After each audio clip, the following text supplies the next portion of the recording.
नमस्कार दोस्तों, online classes DPS Kathumar में आपका स्वागत है।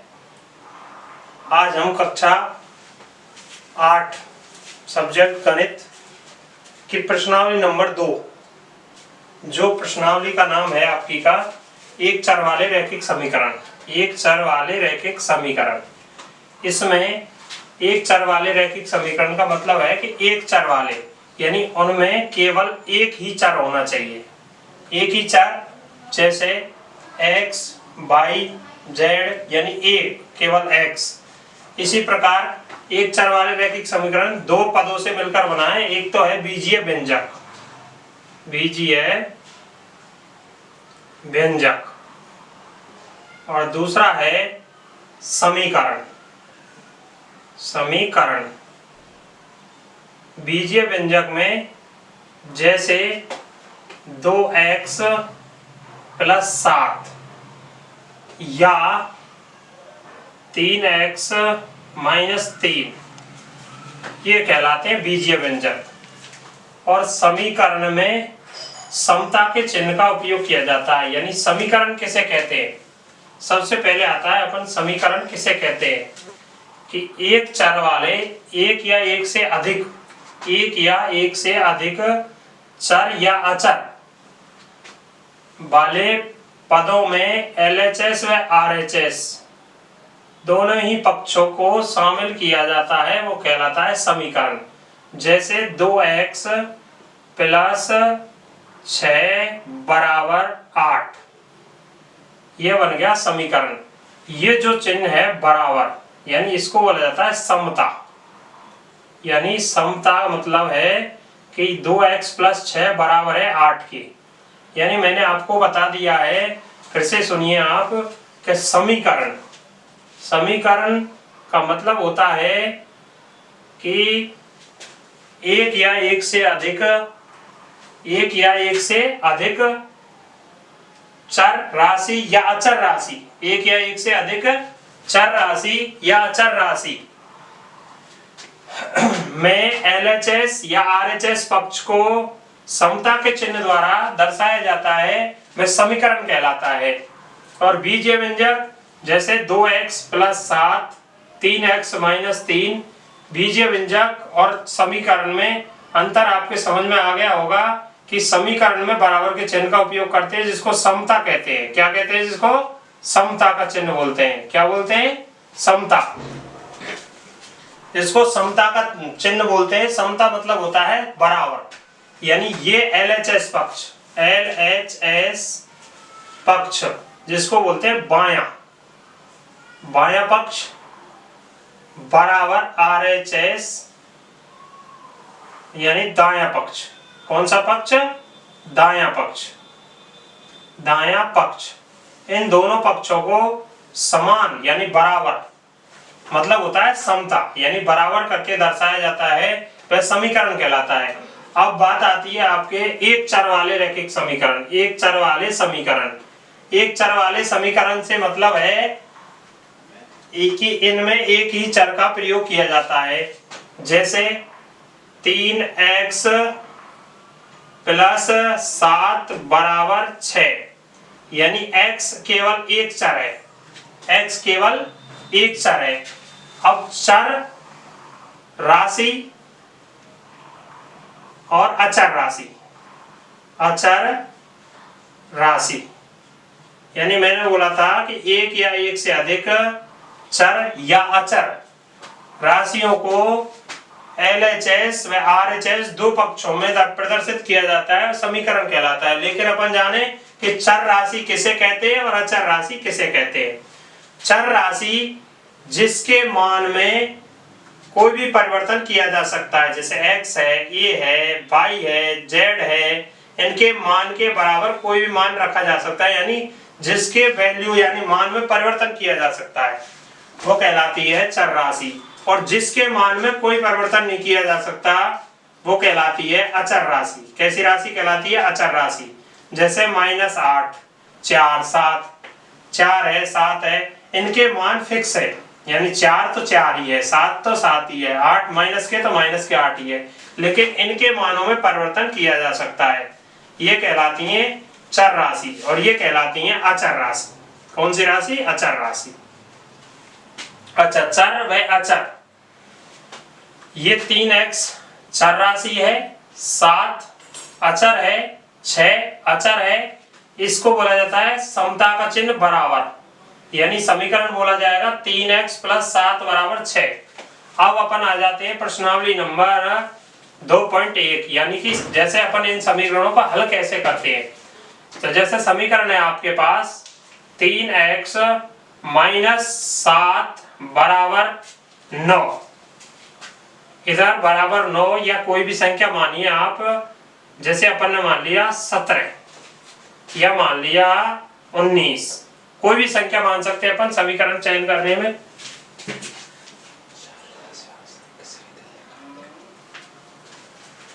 हाँ, इधर 3x - 7 = 19, तो समीकरण को हल कैसे करते हैं ये देखिए। 3x बराबर, अपन समता का चिन्ह पहले लेते हैं, उसके बाद अपन चर राशि को लेंगे यानी अचर राशि को 19 को, और ये 7 इधर कौन से पक्ष में आएगा? ये कौन सा पक्ष है? LHS, LHS पक्ष है, और अपन किस में लेंगे इसको? RHS में। किसमें? RHS में। तो 7 को इधर लाएंगे तो 7 के चिन्ह में परिवर्तन हो जाएगा, 7 माइनस का है तो इधर आएगा तो किसका हो जाएगा? प्लस का 7। इधर 3x बराबर 19 और 7 कितने हुए? 26। 3x बराबर यानी x बराबर 26/3। अगर ये भाग चला जाता है यानी सरल हो जाती है तो सरल कीजिए, अन्यथा इनको यहीं पे छोड़ दीजिए। इस प्रकार से आपके समीकरणों को हल किया जाएगा। फिर से देखिए आप, प्रश्नावली का नाम है आपकी का एक चर वाले रैखिक समीकरण। एक चर वाले रैखिक समीकरण, रैखिक समीकरण किसे कहते हैं? जिनकी घातांक, जिनमें चर राशियों की घातांक केवल एक हो, एक घातांक से ज्यादा घातांक नहीं होनी चाहिए, यानी अधिकतम घातांक 1 होनी चाहिए, वो चर रैखिक समीकरण कहलाते हैं। जैसे 7x - 6 = 3, ये रैखिक समीकरण के रूप में प्रदर्शित किया जाएगा, क्योंकि x की अधिकतम घातांक कितनी है? 1। 1 से अधिक घातांक होने पर वो समीकरण रैखिक समीकरण नहीं कहलाएगा। रैखिक समीकरण कब कहलाएगा? जब एक चर राशि की घातांक 1 होगी या 1 से अधिक होने नहीं होगी तो रैखिक समीकरण कहलाएगा। और एक चर वाले रैखिक समीकरण में 2 पद होते हैं, बीजीय व्यंजक और समीकरण। बीजीय व्यंजक जिनमें चर राशि प्लस अंक होता है, या माइनस या प्लस, धनात्मक भी हो सकता है, ऋणात्मक भी हो सकता है, बीजीय व्यंजक कहलाते हैं। और समीकरण में समता के चिन्ह का प्रयोग किया जाता है। ये समता का चिन्ह यानी बराबर, जैसे समीकरण है 2x + 6 = 8, इसमें 2 पक्ष होते हैं समीकरण में, LHS और RHS। LHS पक्ष और RHS पक्ष, LHS और RHS पक्ष को दर्शाने के लिए अपन समीकरण का उपयोग करते हैं। लेकिन समीकरण किसे कहते हैं, इस बात पर आ जाइए आप। 3x + 7 = 6, जैसे समीकरण अपन ने चयन कर लिया 3x + 7 = 6, तो इसको अपन समीकरण कैसे कहते हैं? यानी जैसे समीकरण की परिभाषा है, एक चर, एक या एक से अधिक चर या अचर राशि जिसको LHS और RHS पक्ष के रूप में लिखा जाता है, वो समीकरण कहलाता है। इस समीकरण में 2 पक्ष होते हैं, LHS और RHS। उन दोनों ही पक्षों में 2 राशियां होती हैं, चर राशि और अचर राशि। चर राशि में जिस राशि का मान यानी जिसका मान परिवर्तित किया जा सकता है, जिसके मान में परिवर्तन किया जा सकता है, वो चर राशि कहलाती है। और जिसके मान में कोई परिवर्तन नहीं किया जा सकता, वो अचर राशि कहलाती है। जैसे x, a, b यानी ABCD के जितने भी अक्षर हैं वो चर राशि में आते हैं, और अंक जिनको गिनती बोला जाता है वो अचर राशि में आते हैं। जैसे 4 का मान फिक्स है, इसमें कोई परिवर्तन नहीं किया जा सकता। जैसे 7 है, 8 है, कोई भी हो सकता है, 1000 है, प्लस के 1000 है, माइनस के 700 है, कोई भी संख्या है, ये कैसी है? अचर राशि।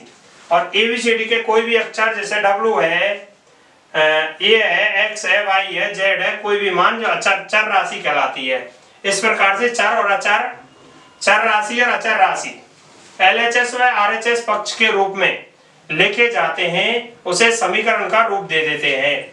और बीजीय व्यंजक जिनमें 2x + 7 जैसे 2x + 7 यानी बीजीय व्यंजक यानी चर राशि और अचर राशि होती है, केवल इनको दो पक्षों में नहीं दर्शाया जाता है। बीजीय व्यंजकों को केवल एक ही पक्ष में दर्शाया जाता है, एक ही मान लिखा जाता है। इसमें आता है रैखिक समीकरण, रैखिक पद, रैखिक बहुपद है। रैखिक पद का मतलब है जिस समीकरण में चर राशि की घातांक एक हो, केवल एक से अधिक घातांक नहीं होती है, रैखिक समीकरण या रैखिक बहुपद के नाम से जाने जाते हैं। जैसे अपन सवाल नंबर लेते हैं, कोई भी सवाल अपन लेते हैं 3x - 7 = 19। इसमें दो पक्ष हैं, ये LHS पक्ष है या RHS पक्ष है। LHS पक्ष में 3x - 7 यानी एक चर राशि है और एक अचर राशि है। 3x चर है और -7 अचर है, बराबर 19 भी अचर है। यानी मैंने बताया समीकरण की परिभाषा एक या एक से अधिक चर या अचर राशियों को LHS व RHS पक्ष के रूप में रखा जाता है, वो समीकरण के नाम से जाना जाता है। तो समीकरण में चर राशि भी होती है और अचर राशि भी होती है, लेकिन चर राशि 3x - 7 = 19। तो चर इसमें क्या है, 3x है, 7 क्या है, अचर है, -19 प्लस के क्या है, अचर राशि है 3x। अब इसका अपन समीकरण को हल करते हैं, तो समीकरण को हल करते समय अपन ध्यान रखेंगे कि LHS पक्ष में हमेशा चर राशियों को लिया जाता है। LHS पक्ष में हमेशा चर राशियों को लिया जाता है। जैसे इस समीकरण के अलावा में अपन और कोई अन्य समीकरण लें कि जैसे 7x प्लस के 6 बराबर 2x - 3। तो इसको कैसे हल किया जाता है, इसको कैसे हल किया जाता है, इन दोनों में अंतर क्या है, इस समीकरण में और इस समीकरण में अंतर क्या है। दोनों ये समीकरण है, लेकिन इसमें चर राशि एक तरफ है यानी LHS पक्ष बाएं पक्ष में है, और इसमें चर राशि बाएं में और दाएं में दोनों में, LHS और RHS में दोनों में है। 7x चर राशि को मैंने बताया LHS पक्ष में हमेशा चर राशि को रखा जाएगा। 7x और 2x का पक्षांतरण करेंगे, 2x किसका हो गया, माइनस का, क्योंकि इधर किसका है, प्लस का। अब इसको RHS पक्ष से LHS पक्ष में लिया जाएगा तो इसके चिन्ह में परिवर्तन हो जाएगा। यदि ये माइनस की होती तो इधर प्लस की हो जाती, यानी चिन्ह में परिवर्तन हो जाएगा। यदि LHS पक्ष को RHS में लाया जाता है तो भी चिन्ह में परिवर्तन हो जाता है, यानी LHS पक्ष की संख्या को RHS पक्ष में लाया जाता है तो चिन्हों में परिवर्तन हो जाता है। शर्त क्या है कि यदि आप पूरे इस पक्ष को LHS पक्ष को और पूरे RHS पक्ष को LHS पक्ष में और LHS पक्ष को RHS पक्ष में ले जाते हो, कंप्लीटली इसको उठा के 7x + 6 जैसे 2x - 3 बराबर 7x + 6, इसको पूरे को बदला जाता है LHS को RHS में और RHS को LHS में, तो चिन्हों में कोई परिवर्तन नहीं होता है। तो चिन्हों में कोई परिवर्तन नहीं होता है। केवल परिवर्तन कब होता है, जब एक एक संख्या या एक एक राशि को उठा के बदला जाता है। जैसे 7x और 2x को इधर चेंज करते हैं तो 7x - 2x बराबर, इधर -3 है यानी अचर राशि -3। अचर राशियों का पक्ष RHS होता है हमेशा और चर राशियों का पक्ष LHS होता है। प्लस के 6 इसको इधर RHS पक्ष में लाया जाएगा तो ये किसके 6 हो जाएंगे, -7 में से 2 को घटाया जाएगा। क्यों, क्योंकि 7x प्लस के और 2x किसके, माइनस के। आपको तीनों नियम बता दिए गए हैं और भी बता देता हूं मैं आज आपको कि यदि संख्याओं के चिन्ह, यदि किन्हीं दो संख्याओं के चिन्ह अलग अलग होते हैं तो संख्याएं हमेशा घटती हैं और बड़ी संख्या वाले चिन्ह की संख्या शेष बचती है। जैसे 7x में से 2x को हटाया जाएगा तो कितने बचेंगे, 5x बराबर किसके बचे, 5x किसके बचे, 7x में 2x घटाया तो 5x बचे प्लस के, क्योंकि प्लस की संख्या बड़ी है इसीलिए इधर बराबर यानी समता का चिन्ह, और 3 प्लस माइनस के और 6 माइनस के, इनका चिन्ह समान है। दोनों के चिन्ह समान होने पर, यदि संख्याओं के चिन्ह समान होते हैं तो संख्याएं जुड़ जाती हैं और जिस चिन्ह की संख्या होती है उसी चिन्ह की संख्या आ जाती है।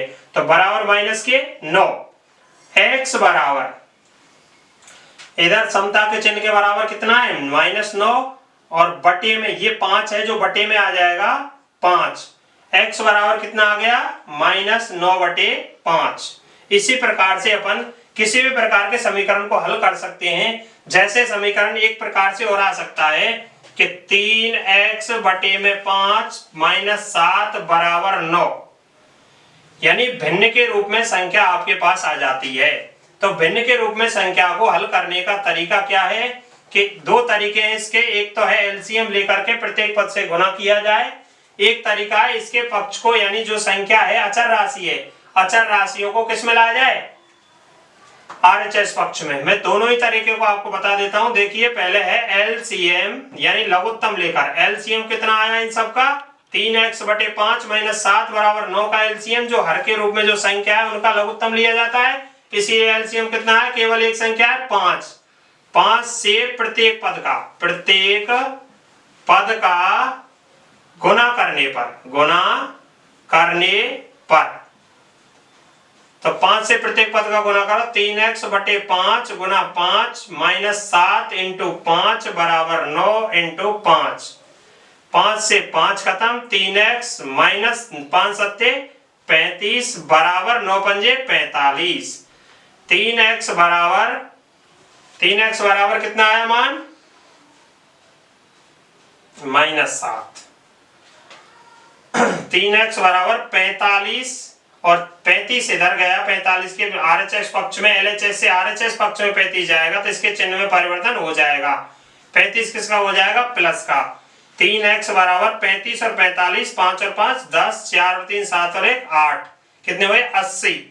x बराबर 80 बटे में 3, तो ये इसका मान आ जाएगा। ये तो किस नियम से आएगा, लघुत्तम नियम से, यानी एलएचएस एलसीएम कॉमन लेने पर, एलसीएम से प्रत्येक पद का गुना करने पर।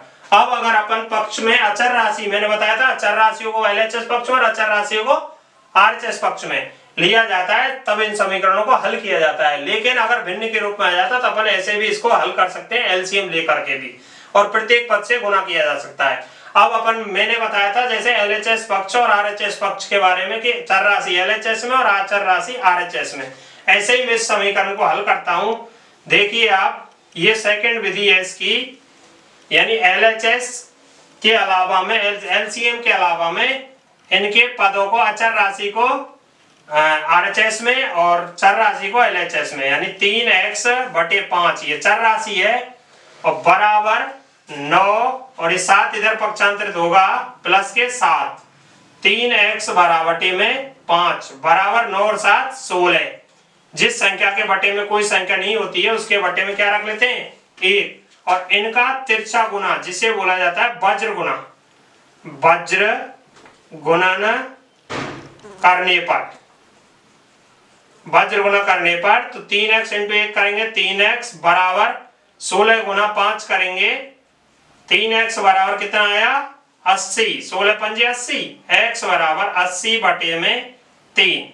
इस प्रकार से उत्तर वही समान आता है, लेकिन विधि कितनी हुई इसकी, फर्स्ट विधि क्या हुई, एलसीएम लेकर, और सेकंड विधि क्या हुई, यानी पक्ष बदलकर, यानी एलएचएस को, यानी एलएचएस में चर राशि और आरएचएस में अचर राशि। अब आपके समझ आ गया होगा चर राशि किसे कहते हैं, अचर राशि किसे कहते हैं। बीजीय व्यंजक क्या होता है, समीकरण क्या होता है, समीकरण में बराबर के चिन्ह को दर्शाया जाता है, और एलएचएस में आरएचएस चर व अचर को भी शामिल करके एलएचएस व आरएचएस पक्ष के रूप में जो मान दर्शाया जाता है उसे क्या कहते हैं अपन, समीकरण। एक सिंपल सी बात है कि समीकरण जिसमें चर या अचर राशि, चर हो रहा या अचर हो, उन चर या अचर राशियों को समता के चिन्ह द्वारा, किसके चिन्ह द्वारा, समता के चिन्ह द्वारा, समता किसे कहते हैं, बराबर के चिन्ह द्वारा अपन दर्शाते हैं, और एलएचएस व आरएचएस पक्ष के रूप में दर्शाते हैं, एलएचएस व आरएचएस पक्ष के रूप में दर्शाते हैं, तो वो क्या कहलाता है, समीकरण।